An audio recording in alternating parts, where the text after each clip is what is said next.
Amy. Hi, I'm Lonnie. And you're Adulting with Amy and Lonnie. Welcome to this third and final podcast on women in management. And we're going to go through some of the skill sets to help you succeed. And it's for both men and women. We do say women because women had been struggling in leadership positions for a long time. But the pendulum is swinging, and we are finding that women are actually doing great jobs in management positions, and that the stereotypes that we talked about in the first podcast are really starting to go by the wayside. So we really want to focus in on the skill sets, and let's start with opinions. What do you think? Yes, I think that when we begin a conversation in a managerial situation, that's the good place to start. Start with your opinion, add the facts, and then watch out for traps, and we can talk about what that looks like. So the conversation might be something like, hey, Lonnie, I have some ideas about your proposal.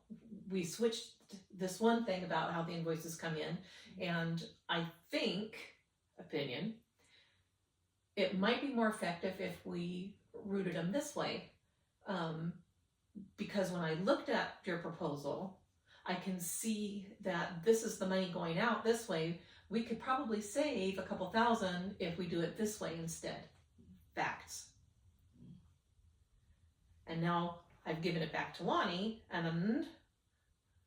and what I would do is I would do the research and the analytics to see, is it viable? What is the actual cost involved? I would be looking for any pitfalls that might come along the way with a different route. What all is involved in making the change? Are there other areas, other departments that are going to be affected by this that would end up being more costly that maybe the staff isn't aware of? So and there might be some pushback, traditionally we've done XYZ because ABC, it's just not how we do it. Well, that's a trap, right? Yeah. And our own filters. Well, if we do that, then it'll be going over to B team, and B team will be the ones who get that extra overtime and that bonus. And my daughter's on A team. And then the reluctance to experiment with that or take the risk. Maybe when Lonnie does that evaluation, she does not see a downside, but it doesn't quite feel right for some reason. Is she going to take that risk? Or is she going to be reluctant? What is that going to look like? Because sometimes that switching up the status quo is effective. And that's hard.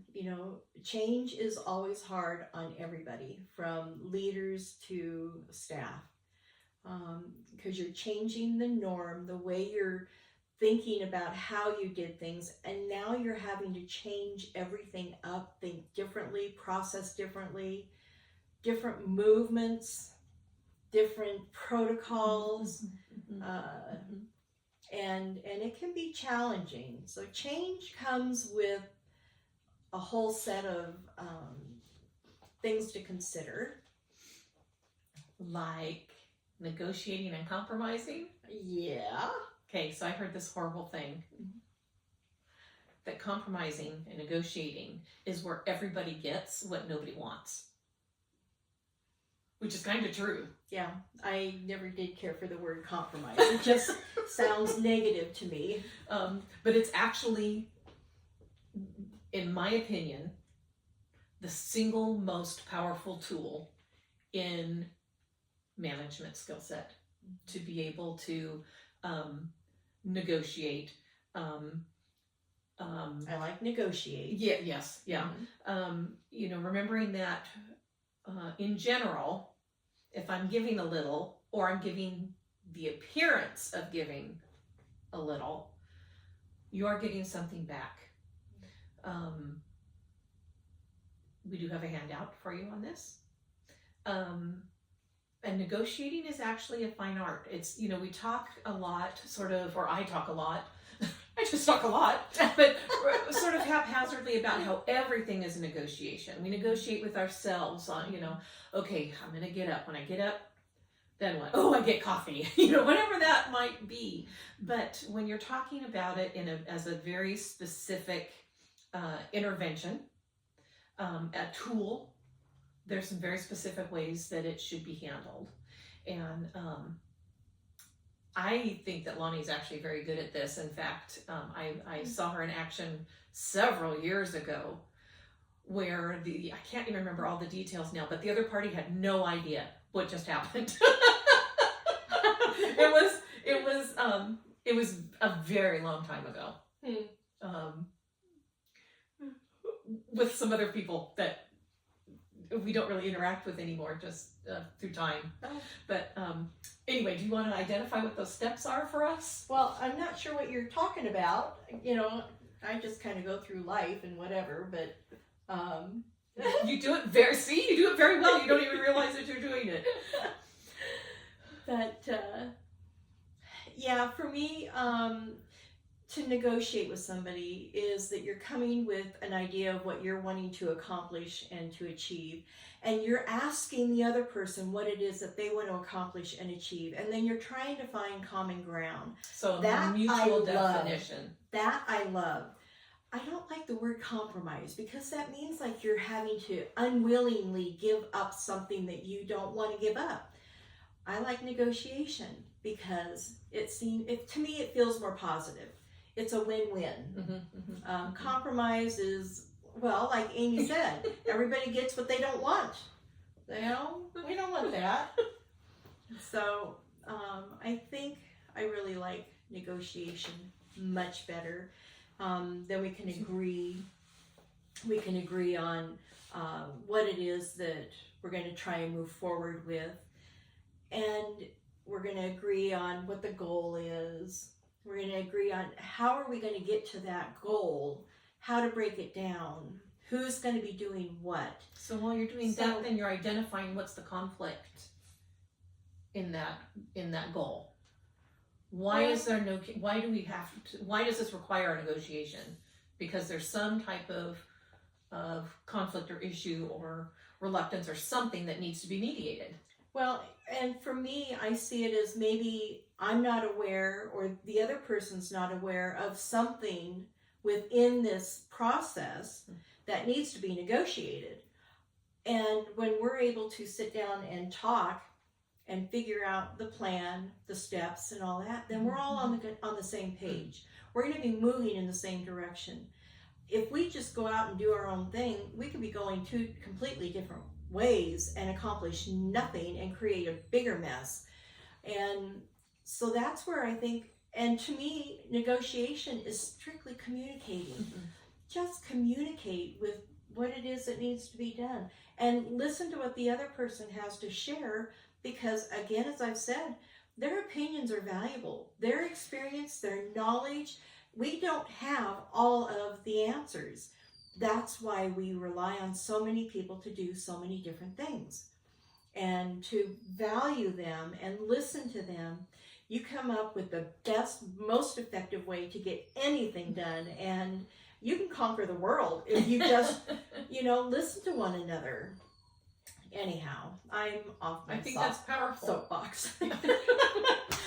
Just to, if I may summarize, then Absolutely. A formal negotiation is a mutually agreed upon definition of the goal, identifying the conflict, right, or the issue, whatever it is that we're coming. Goal. Yeah, Let's use goal. that's okay. Goal. Identify each other's negative. Sorry. Identify each other's responsibilities to the goal. There you go. Maybe we have different things we're supposed to bring to that goal. Maybe Lonnie's bringing the technical aspect to that goal. I'm bringing some research to the goal. And now we need to, we understand that what we want to do is put out an authentic product. It doesn't have to be a high quality professional product, but we've agreed on our product and what our responsibilities are to that goal.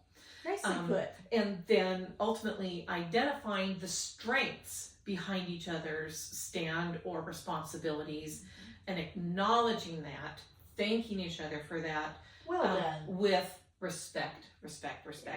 If there is no way I could do what Lonnie does, that I don't have the bandwidth, my learning style would not, we'd be in trouble.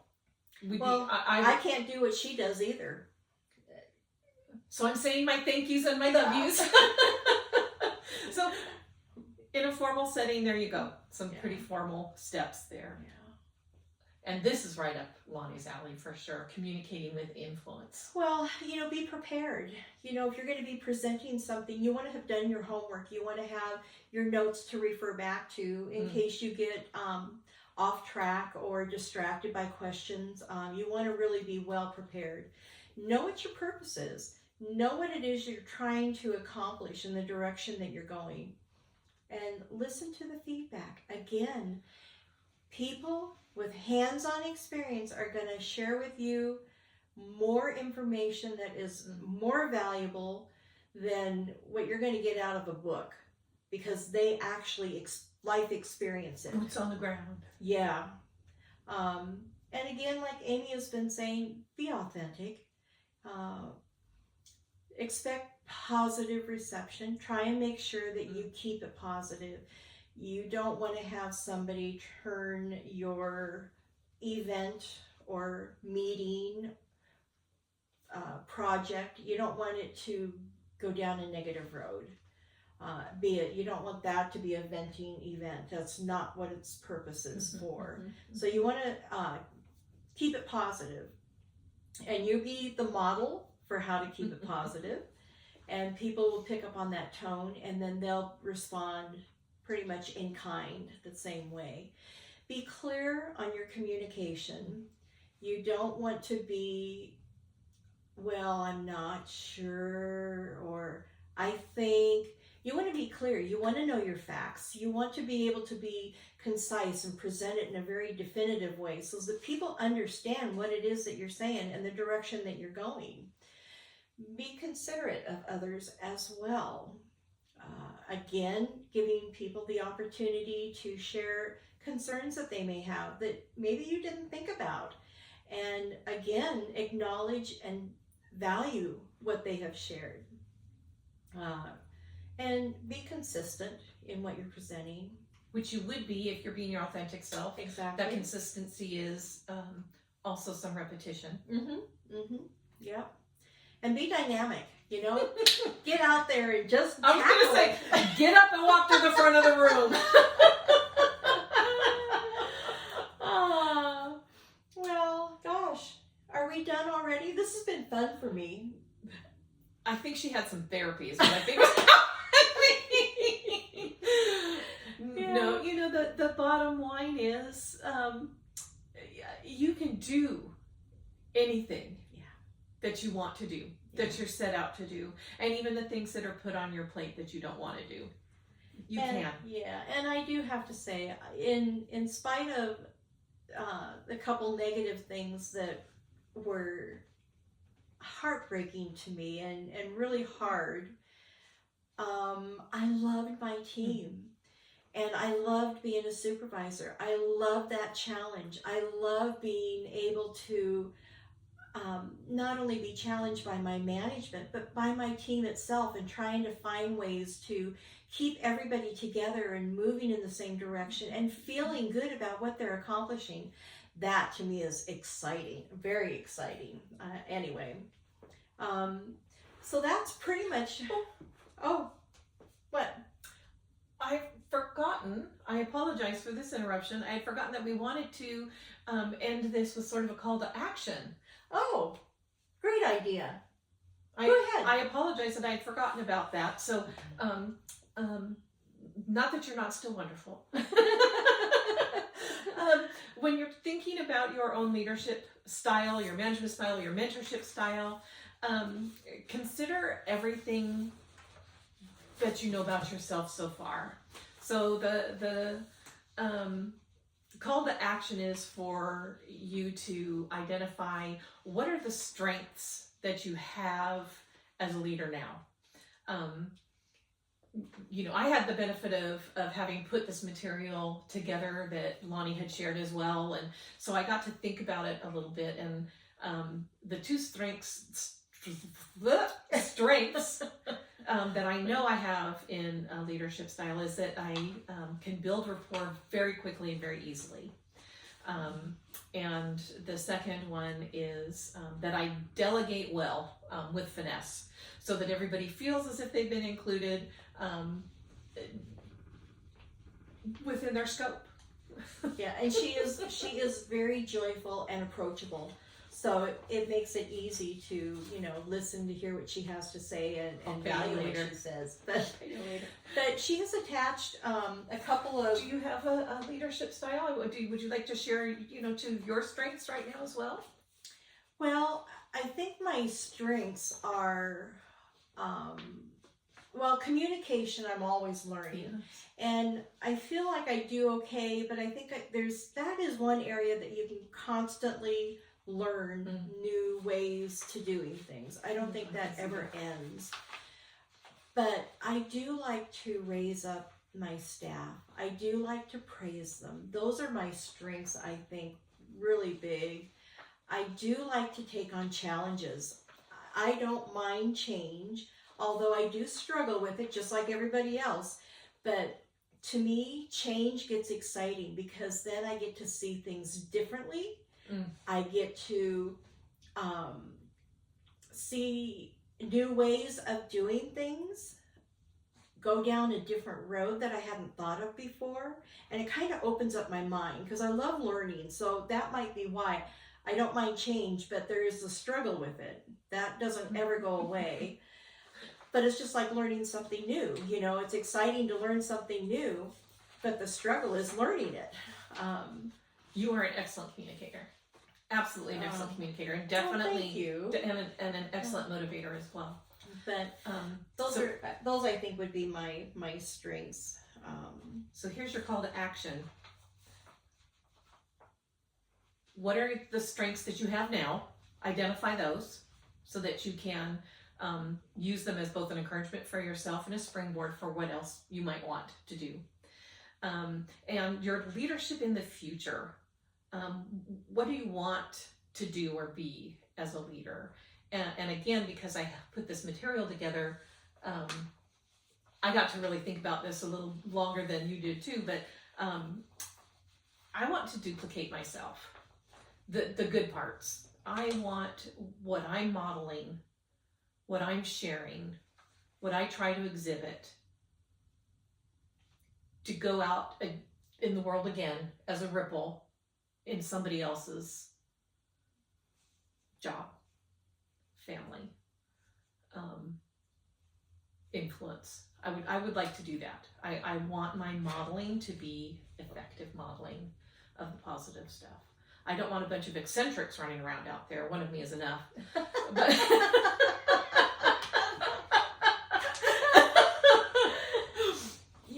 I was going to say, I retired, so I'm not working any longer, which was scary in the beginning, but I'm absolutely loving it. And I have started 2 businesses with my daughter and one of her friends, and then this one here with Amy. So I have quite a bit to do, which keeps me busy, and I'm loving that.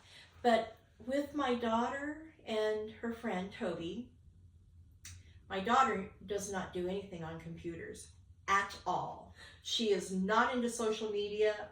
She's old school. If she could pick up a phone and dial, she would pick up a phone and dial. I mean, go figure. And she's I'm just the one. As sweet as she can be. Yeah, she is a sweetie.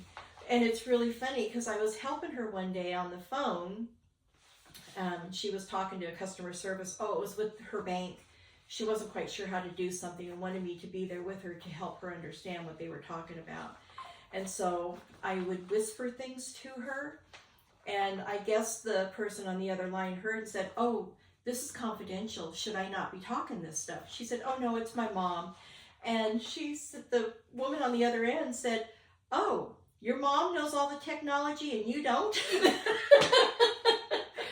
So it was kind of funny. But the point that I'm trying to get to is that with this business that we've got going with Toby and Wendy, they don't do computers. They're not into technology. So I'm having to teach them how to do all this stuff and how to put my art on different products and how we're going to market it. And so the way I'm doing it with her is I give her little bits at a time so she can do the same thing repetitively and then feel good about succeeding at that. And then I put her on to the next step. And, so it's still, I get to be able to be somewhat of a leader, teach my daughter and Toby how to do things, let them do it hands-on, let them fly with it when they feel good and it's like they're accomplishing, then push them on a little bit further. And next thing you know, my daughter has just been amazing. She has learned how to do QuickBooks. She is not an accountant, never had bookkeeping classes, and she is doing a phenomenal job. Same thing with these businesses. She is just amazing. So it's pretty fun and exciting. So I still get to do this, even though I'm retired. What is it? Fingers in the mix? What is that expression? Oh, I don't remember. Keeping my fingers in the pie. That's it. That is it. Anyway, so your turn with the action plan. As always, if something resonated with you, grab it. If something didn't, evaluate why it didn't. Is this something you need to look at again, or is this something you need to reject for yourself personally? But your action plan, what are your strengths in your leadership now, or your mentorship, or whatever that looks like for you? And where do you want to be in your leadership, and how might you get there? And there are 2 worksheets that Amy has supplied you with. One is understanding your leadership style, and it's got what do you do more of, and some questions, and then what do you enjoy more of, and the questions. And then there's the other one, negotiate, negotiate, negotiate. So those are 2 excellent handouts to be able to use to kind of hone in on what your leadership style is and to help you develop it to be the leader that you would really like to be. Because that's really all we want to do. We want to do a good job, all of us. Yeah. Whether you're a worker, whether you're a leader, we all want to do a good job and be appreciated for what we are trying to accomplish. So this is where we're ending our week 3. And this is the final week. It is of this particular series, yeah. So until next week, not sure what we're going to post yet, but we do have self-care coming up. That should be in August, and that's going to be exciting because we're going to really have fun. Yeah, we have a guest Some speaker. surprises in store. Yes. So until next week, have a fabulous week. Be well. Bye.